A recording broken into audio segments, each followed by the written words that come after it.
कि आपके फैसले के खिलाफ मत जाऊं, लेकिन आप मानने को तैयार ही नहीं है।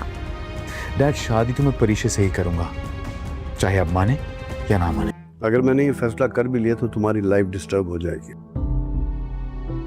और तुम्हारे मामले में मैं कोई रिस्क नहीं लेना चाहता। बहरहाल मेरा सर तो उसने फखर से ऊंचा कर दिया। सोच रहा हूँ किसी बहुत अच्छे और बड़े मेडिकल कॉलेज में डालूंगा उसको। डैड, राहील मेरे साथ है, उसको कोई फर्क नहीं पड़ता बारी की शादी किससे हो रही है किससे नहीं हो रही। जरूर जरूर, क्यों नहीं।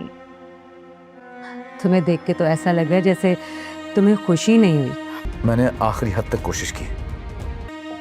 ऐसी कोई बात नहीं है, काशिफ भी हमारे बच्चों की तरह है। बारी का बाप अब बारी की शादी प्रिशे से करवाने के लिए राजी हो गया है। वह बारी से बोलेगा कि वह प्रिशे को कॉल करके उससे वक्त मांगे ताकि वह बारी का रिश्ता प्रिशे के घर पर ले जा सके, लेकिन वहाँ पे प्रिशे बारी से शादी करने से इनकार कर रही है। प्रिशे जब अलीजे को सारी बात बताएगी तो अलीजे प्रिशे को काफी ज्यादा बातें सुनाएगी कि तुम आखिरकार चाहती क्या हो। पहले तुमने बारी के दोस्त से शादी करने से इनकार कर दी और अब तुम बारी से भी शादी करने से इनकार कर रही हो। आखिर कोई किसी मुल्क का शहजादा आएगा तुम्हारे लिए, इसलिए तुम्हें बारी के रिश्ते के लिए हाँ कर देनी चाहिए।